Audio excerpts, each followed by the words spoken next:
All right, we're back. Tasty Crypto Show. I'm Ryan Grace, and with me today, Monday, of course, the one, the only, Katie McGarrigle, the Wizard. The Wizard. It was a big weekend.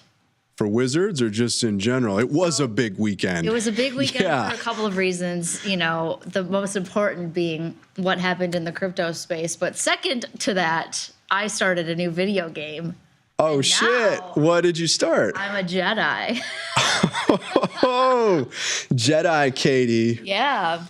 Star Wars video game, huh? Yeah. Jedi Fallen Order. Okay. So I was like hiding on a planet, just being like a plebe. And now I'm kind of rediscovering my Jedi powers, fighting stormtroopers. It's fun. Okay. Yeah. It's been a minute. So sound off in the chat if you have a cool Jedi name for me. Maybe I could do like a Star Wars name generator thing. Yeah. What is your question for the chat here? We got the chat popping off. Flower Power, Lone Sophos, Alan, Grumpy Mike, what's up? Gang's all here. What do you want to know today, Katie? Well, I did see that Lone Sophos is going to Costco, and for those that can't see, I'm repping the set today. Oh, nice. Kirkland's signature. Okay.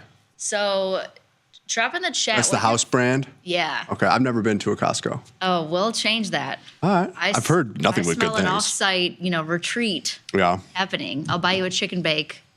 We'll do the whole thing. But that's sound off in the chat with what your favorite Costco grocery is. Yeah, we got Lone Sophos has been playing Sniper Elite Resistance. I hope that's a video game.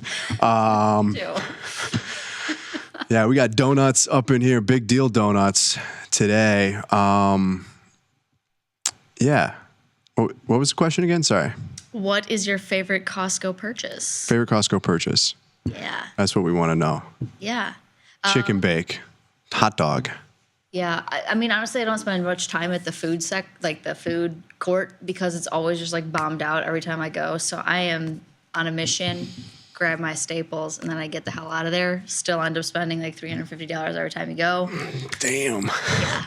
It's not cheap, but in the long run, if you don't have to buy 8 million rolls of paper towel and you can only just buy one, and it holds you over for a couple months. Yeah. Oh, absolutely. I think the wholesale club is the way to go. In my hometown, we had a place called BJ's. BJ's. That's like not even a Sam's Club. What's a BJ's? I think it's like the poor man's Costco. Okay. I don't know. I say that jokingly.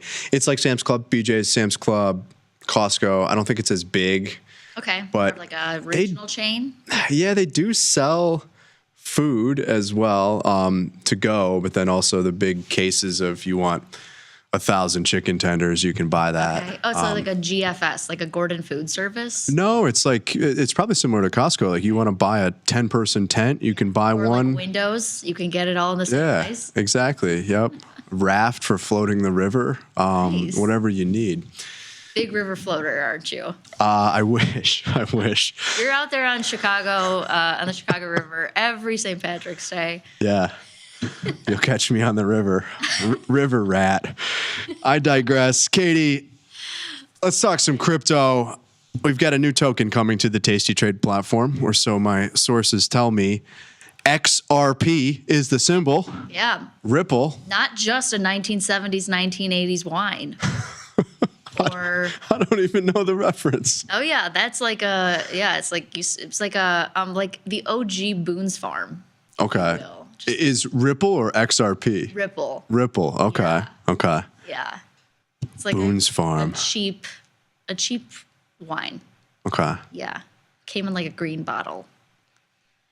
I think it was before both of our times. They sell this at Costco? Probably not anymore. But anyhow, I don't mean to take us on all these like distractions. We only have 21 minutes left. So let's talk about Ripple. Let's talk about Ripple. Let's do that. Ripple Explained. We've got 2 title cards here, one with you and me on it. Should be available for trading on the platform this evening. If not, tonight when we push out new code tomorrow for sure. Or this week. I can kind of like semi-guarantee this week. But let's talk about what this is. It is right now one of the top, I think, 5 or 6 crypto tokens by market cap. Let me just reference this really quickly and see where we're at. Ripple, number 3, 156 billion, just behind ETH and third to Bitcoin. So above Solana. It is above Solana. Wow. Okay. Let's talk about what it is. Ripple's complex. They all are. But Ripple, I think of it more as a platform or an ecosystem because there's a couple things going on here. You have Ripple Labs, the company that develops and maintains RippleNet, and then also something called the XRP ledger, XRPL for short. Mm-hmm. Then you have the token itself on the XRP ledger, the blockchain, which is XRP, the cryptocurrency. Okay. So if you're still with me, there's a couple things going on here. So we're going to look at each one of these in a little bit more detail and connect the dots around the investment case and some of the more recent developments. But RippleNet is a global payment network for financial institutions. XRP can be used, but it's not required. XRP is used for on-demand liquidity, which is a feature of RippleNet as it pertains to cross-border transactions. Mm-hmm. I think about RippleNet as something that's more for simply institutions to make cross-border payments or to facilitate that process. Okay. An alternative to the SWIFT system. Less to do with public blockchain networks. Okay. XRPL is a decentralized public blockchain network where XRP is the native token. Okay. And this blockchain, like all the good blockchains, Katie, supports DeFi, token issuance, NFTs, which I think token issuance and NFTs, to me, it's kind of the same thing. NFTs, non-fungible tokens. So a lot of the same or similar use cases that we've talked about when you think about Ethereum, Solana, other Solana competitors, Ethereum competitors, other L1s. It's kind of how I think about Ripple or XRPL, the ledger. Okay. Any questions? I'm digesting, so keep Fair going, enough. and my brain will start to fire on more cylinders. Fair enough. So this is a bit of the what. Let's take a look at RippleNet in more detail. The use case: fast and cheap cross-border transactions for banks and businesses. What role does XRP, the crypto token, play? It can be used for on-demand liquidity to enable instant cross-border transactions. What's interesting about this is that we go down to our example here. A bank in the U.S. can send money to a bank in Mexico or a business in Mexico, convert USD to XRP, send that XRP over the network instantly, and convert it to Mexican peso at the receiving end. So you don't need to have these kind of pre-funded accounts or these different balances. This facilitates the process. So you have this kind of concept of on-demand liquidity. The RippleNet is used for cross-border transactions, or that's the intention of it, facilitates that process. Jumping over to the ledger, XRPL, the public blockchain, this is a blockchain that can process XRP transactions, also supports token issuance and smart contracts. XRP, like Bitcoin or ETH or Sol, is the native asset that's going to be used to pay for those transactions and to secure the network. Anyone can build on XRPL. It's decentralized, it's open source, and it's pretty fast. Transaction speeds of 3 to 5 seconds to reach finality. So why, I guess I'm just having more of a philosophical question about what makes this different from Solana. Not much. It's just another option to pursue. Yeah, and I think that's what. Invest. Yeah, you're probably going to find the more that we get into this is that arguably there is an oversupply of, in some cases, block space. Blockchain infrastructure, these networks. I don't know how many layer ones that kind of all do the same thing you need. Oh, this one's a little bit faster, right. A little bit cheaper. Maybe over time they're all interoperable. They work together. But my view is that when the dust settles, when you look ahead here, you probably see a few clear winners, and some of them are already starting to emerge. That said, Ripple is right now the third largest token or crypto by market cap of the ones that we track here. So 156.5, 157 billion in market cap right now. Well, it kind of goes back to your example of how you talk about crypto as a space in general, where you're like, this is very similar to like when the internet was becoming like a thing, right? And I think about the powerhouse names at that time and the powerhouse names now that are like something that are our bread and butter as like options traders using like equity options and stuff like that.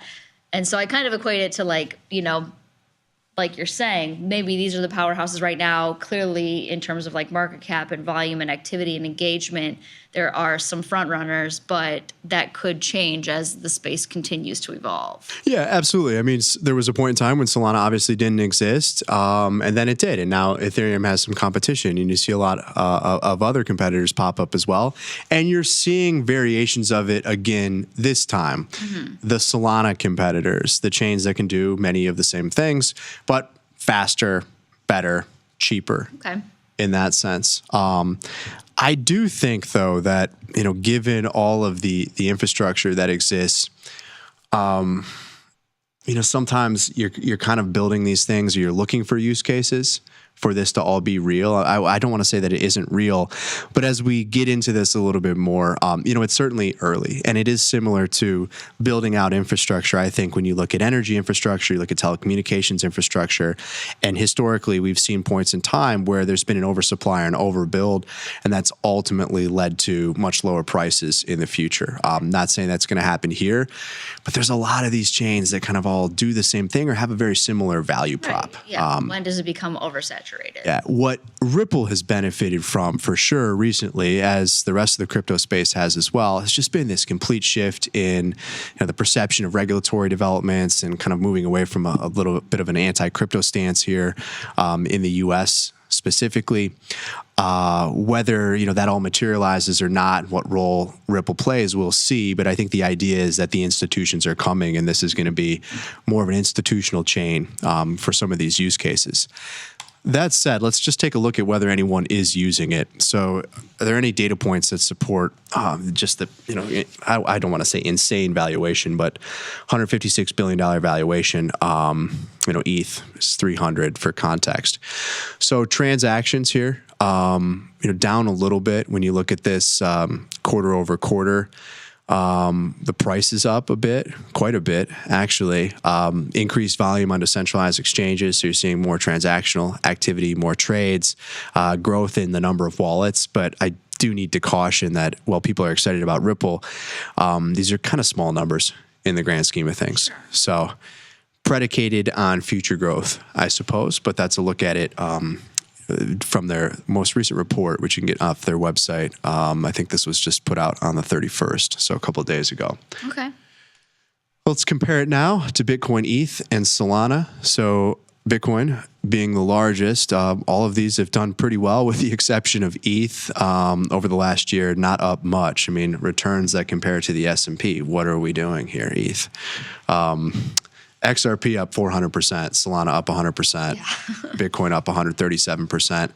With that comes a much higher degree of volatility, as you would expect, and a relatively strong positive correlation to Bitcoin, though ETH clearly has the strongest when we look at this in the last 30 days. Okay.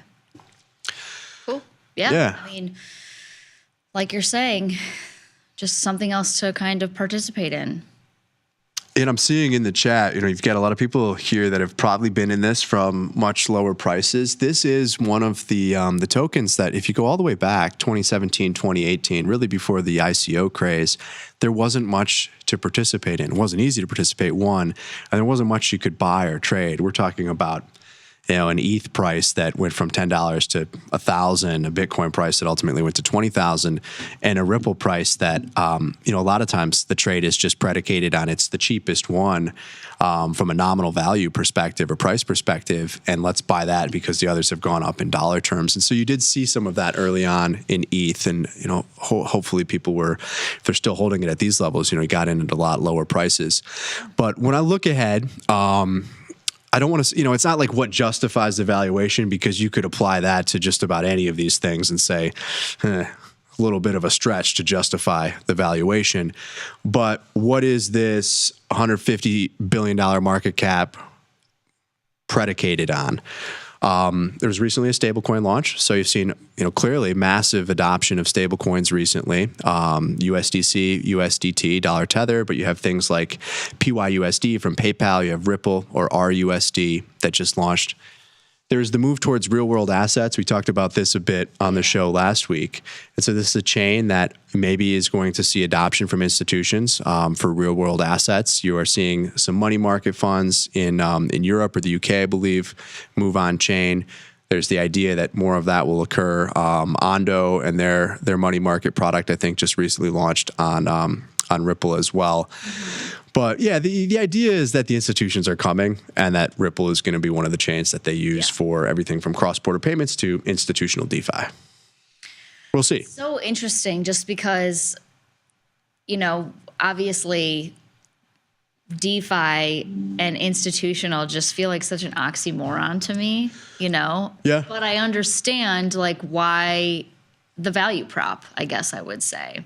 If it's instantaneous, more or less, rather than going through the hurdles that I don't know a whole lot about, the more traditional system to convert, various currencies back and forth to one another. But I don't know. It's interesting to see that. And clearly, if they're going to start to migrate towards it too, it adds more liquidity for you and I as smaller retail participants and all that good stuff too. Yeah, there's definitely efficiencies to be gained.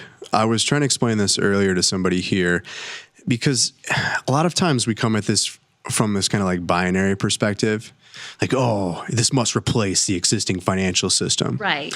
And I don't think it's that at all. It's just a bit of an evolution. You kind of think of it as a different tech stack, I suppose. Sure.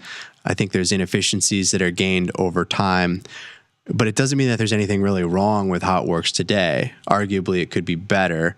I think some of this technology could lead to that. We're seeing early signs of it. I believe that there's a broader paradigm shift underway, but that's not something that happens overnight either. So we'll see. But you are definitely starting to see a bit more interest and conversation around DeFi from institutions. But, are there clear signs of it occurring today? Maybe. Mm-hmm. It's kind of starting. Mm-hmm. Okay. But, yeah.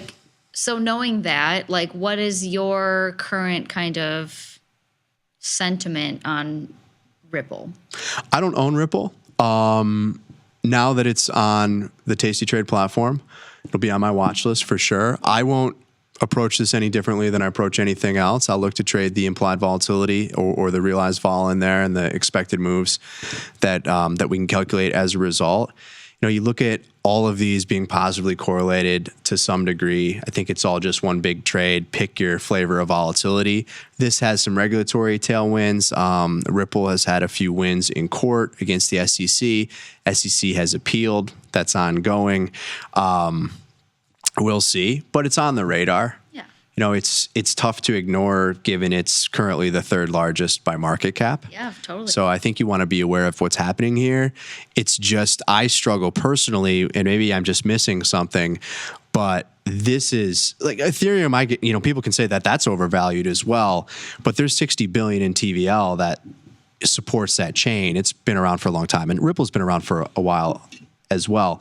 I just have had a hard time finding a lot of on-chain or fundamental data that kind of supports it at this stage. It's quite the speculative asset. Sure. And there's nothing wrong with that. That's just kind of how I view it. Doesn't mean that I won't participate. I just haven't owned any yet. I would have loved to have owned it at 50 cents. Right? Sometimes it just goes straight up. Yeah. I mean, would we be here? Probably not. Would we be having this conversation on an island somewhere that one of us owned?